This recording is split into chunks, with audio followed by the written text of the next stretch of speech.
Low to Van Ness. Double team, back outside, back inside Van Ness. Shot off glass is good and a foul. It's spun around a 360 before falling in. This could be a one-point game with a Josh Van Ness free throw. Timeout on the floor. 4:28 to play. Crestwood 61. MOC-Floyd wins 1 point. Now double digits in the second half of play. Van Ness free throw is good. It's 61-60. Swing, little runners up for DeYoung, and it's good. So Dale comes in and gets his first 2 points of the game, and now here's a steal by MOC. Jump stop, layup, no good, but Van Ness is headed to the free throw. Van Ness, free throw is good. He is 8 of 12 from the free throw line in this game. And has 30 points now, 31. Second free throw is also good. Make it 32 points. Kelly McCarville, a 76% free throw shooter. And the first one up and in. Important points he scored here in the fourth quarter of play. Second one also good. It's a 1-point game again. Wood leads by 2, 68-66. Here's Clark getting the screen on the right side. He looks back to the left. Gives it to DeYoung. DeYoung inside the arc. Looks inside, nothing there. Clark takes it to the free throw line. Jumps down the right side of the lane. Banker, good! And a timeout called. Richie Clark with just 5 points in the game. But the biggest bucket of the game.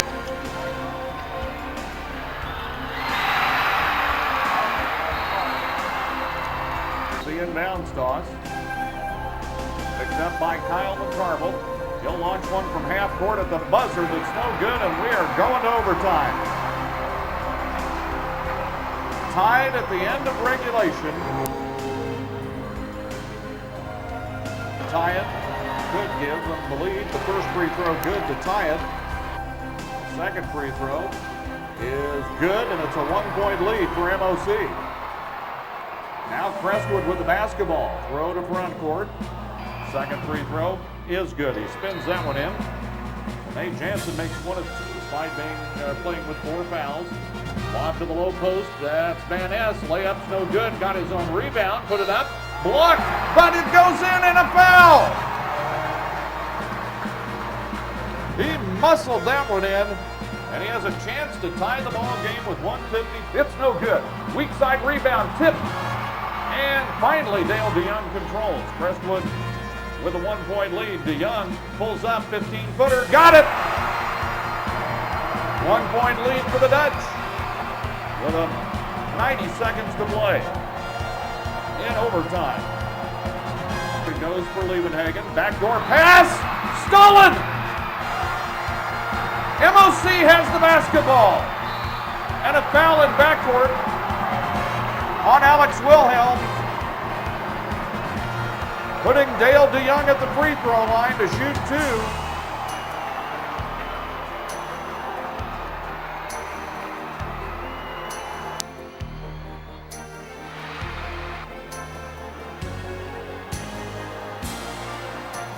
Good again. Now it takes a 3 to tie it. We're under 30 seconds to play. Kelly McCarville, bounce pass ahead. Collision and a steal by MOC.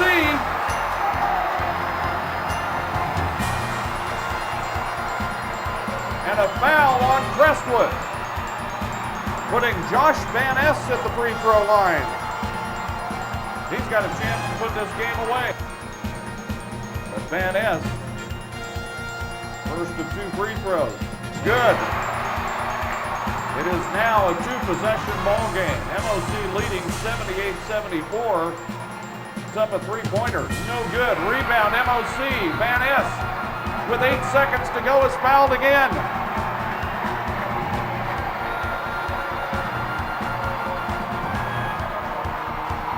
MOC-Floyd Valley is going to win. Free throw, Van Ness, good. 14 of 19 is good again. The Young second is no good, and the heave at the end of the game is no good as well. MOC in overtime, 80. Crestwood, 77. Take a look.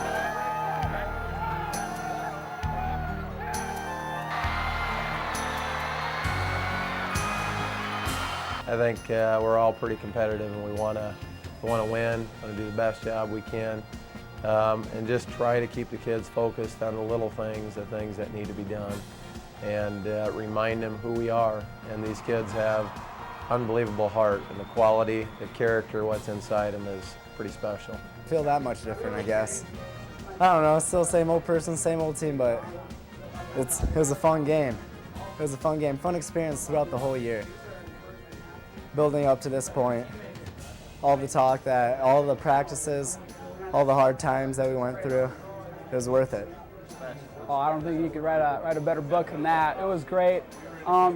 Dreaming about it my whole life. Obviously, we came down here in 1995 as a water boy. I've been with the basketball team growing up and just practicing and being part of it, and finally being able to make it to the championship game and ending it like we did. It was just a fun time. It's great. It hasn't really hit me yet. I don't know if it ever will, but I'm just excited. Great, just knowing that all the hard work we've put in during the season and out of season has finally paid off. And being a senior, it makes it all the more special for us. It feels great to be a state champion. Definitely since we came back from behind and it went into overtime. It was just a great game. No, not really. It was physical the whole game from start to finish, and Coach just keeps pounding away at us to just keep getting physical and being strong with the ball, and in the end, that's what happened. And what we just keep talking to the guys about is stay together, play together as a team, play hard and have fun. And we kept saying tonight, keep playing hard and keep having fun, keep having more fun, and try to show a few smiles. It's easier when you're winning than losing, but I think the guys did a good job with that. Well, I'd be lying to you if I said that I was confident the whole game. Obviously, we would never quit. The harder you work, the harder it is to quit, and I think our team has worked too hard in the off-season to quit. And we just kept on battling, and things came for us, and we took advantage of that and just went with it. The only time I played in a game that physical is in practice. Coach doesn't call a lot in practice, and I guess it paid off at this point. We had a physical game. It was worth it. You guys like that? Yeah, it's not bad. I mean, we like playing aggressive, we like playing physical, but I guess, I don't know, it got harder. We weren't used to it in this atmosphere on a regular game, not in practice, because we haven't had a game that physical this year. We weren't ready for it in the beginning, but we definitely adjusted at halftime and came out strong. Yep, that's the way Coach has us practice all week long. Just be physical with each other and be strong with the ball, and showed up in the game. I tell you what, I have never been a part of a group of guys that could have so much fun and compete so hard. That's such a hard thing to do. Guys that are competitive sometimes are so competitive that everything's competitive, and they get a little edgy with each other. And I tell you what, we get after it in practice, and the tempers are always under control. And the guys will laugh, they'll crack a joke, they'll tease each other a little bit. This week, I haven't had to say a word to these guys. They have been a joy. They have been a total joy. They treat each other well, do a lot of kidding. Yeah, we were loose today, loose in the locker room. They're just hanging and saying there's a lot more things important in the game, but I think you see when the ball gets thrown up in the air, not too many people compete as hard as these guys. We had kind of a dry spell there. We play our band trip. Our band kids went to Hawaii.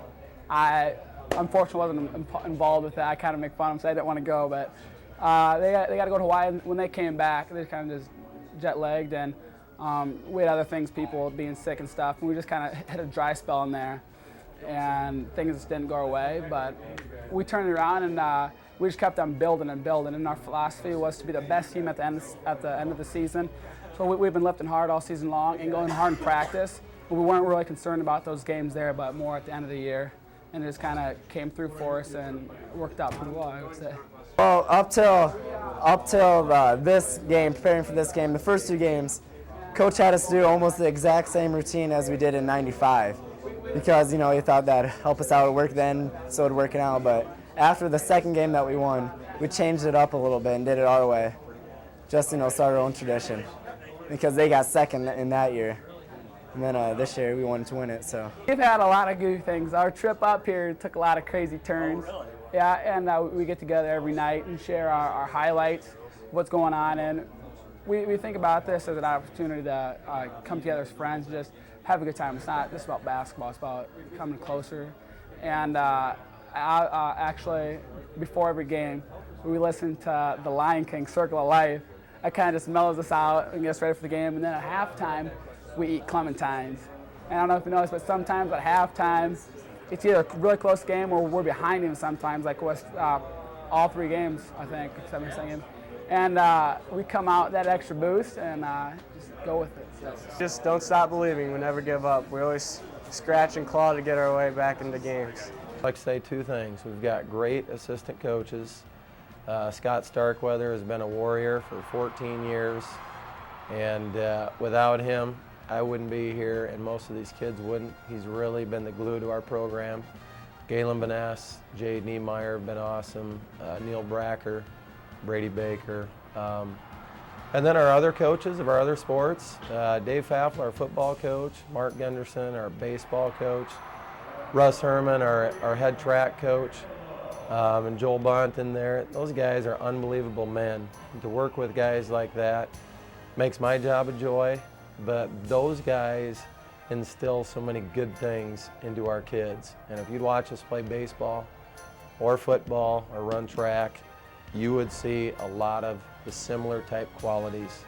There's a great man, and they have a big part of this championship, as well as all the people in those kids' lives, their parents, Sunday school teachers. I mean, a lot of good things have been put inside of them. It's a lot, having the fans and the parents knowing and believing in you the whole time. Just having Unity win also, that makes it so much more special for us. Just knowing that both teams from Orange City made it to the tournament and won the championship. it kind of does. We talked about that with my neighbor Eric Miedema and Dale and I. We talked about we had to win it this year because Dale and I are juniors and Eric and Mark Rounder, our friends, are seniors, so we had to do it this year. And being the last year of best, it was fun. No, I haven't, but I'm sure they're just as excited as we are to bring 2 state championships to Orange City. It means a lot knowing that this is the final year it's going to be here, and just going out with a win and just saying goodbye to this place. It's a lot. It definitely does, because you know that this place isn't going to be here and will go down in the record books. It's just a great thing. Our chemistry, the ability to get along with each other, the friendships we've had on and off the court, just being together and knowing when it's time to have fun and when we have to get down to business and get things done right away. We play some of the guys that we're going to lose next year. One of me and Josh, and that's Tyler Meekma. And Nate, all our seniors, Nick Adams, Jameson Guthmiller, Nate Jansen. It's going to be hard to see them go, but also it's a time too.